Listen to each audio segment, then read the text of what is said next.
एकदम से एक ऐसी खबर आई जिसने दुनिया भर की ऑयल मार्केट्स को हिला कर रख दिया। बज़ाहिर दुनिया की सबसे अहम आबी गुज़रगाह आबनाए हॉर्मुज़ दोबारा खुल गई थी। लेकिन क्या ये कहानी उतनी सीधी है जितनी नज़र आ रही है? तो चलें ज़रा इसको गहराई से देखते हैं।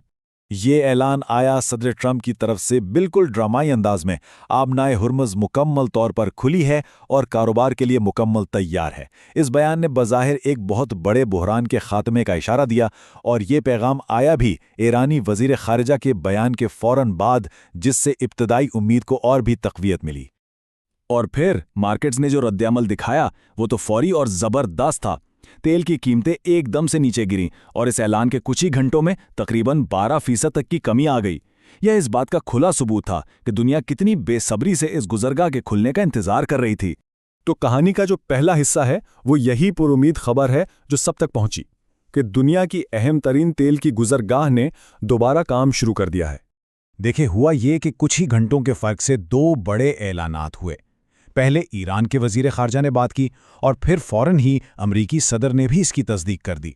बज़ाहिर तो ये एक बहुत बड़ी कामयाबी लग रही थी, एक ऐसी सिफारती पेशरफ्त जिसका सबको इंतज़ार था।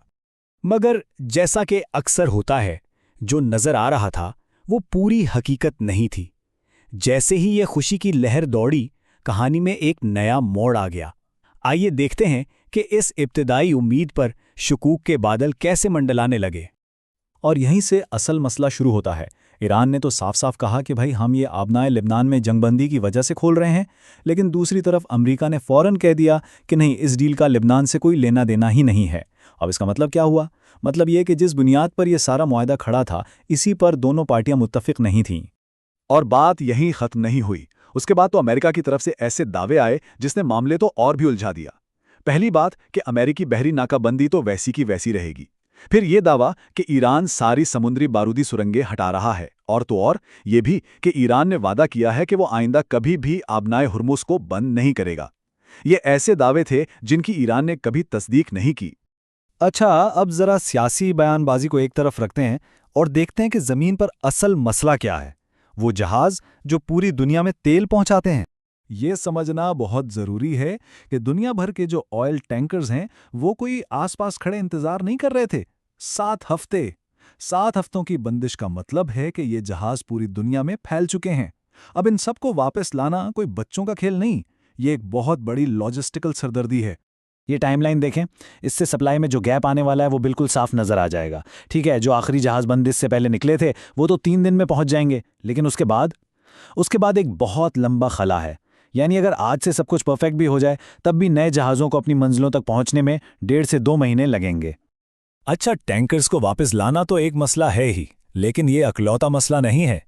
तेल के बहाव को दोबारा शुरू करने में 2 और बड़ी पोशीदा रुकावटें हैं। एक इंश्योरेंस का खतरा और दूसरी पैदावार की अपनी हकीकतें। अब यहाँ एक बहुत अहम चीज़ आती है जिसे कहते हैं मैरीटाइम इंश्योरेंस।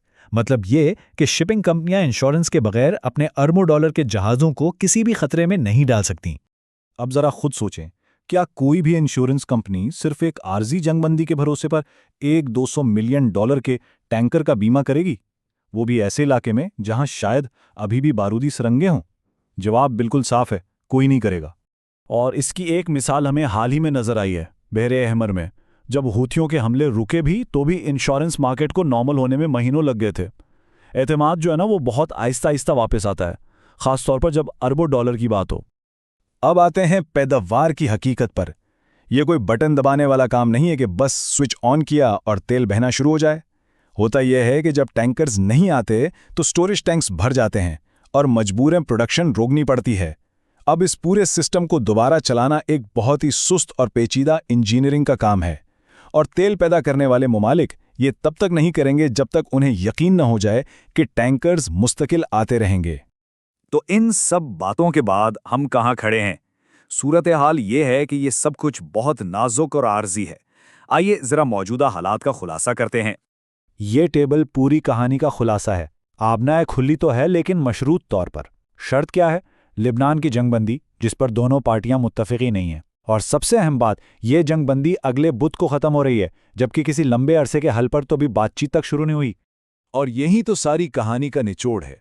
ये पूरा का पूरा इंतजाम एक ऐसी डील पर खड़ा है जिसकी अपनी कोई गारंटी नहीं और जो बस कुछ ही दिनों में खत्म होने वाली है।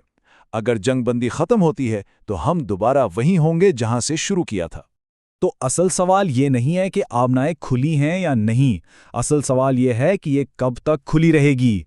और इस सवाल के जवाब का इंतजार पूरी दुनिया की मईशत और तवानाई की मार्केट्स बहुत बेचैनी से कर रही हैं।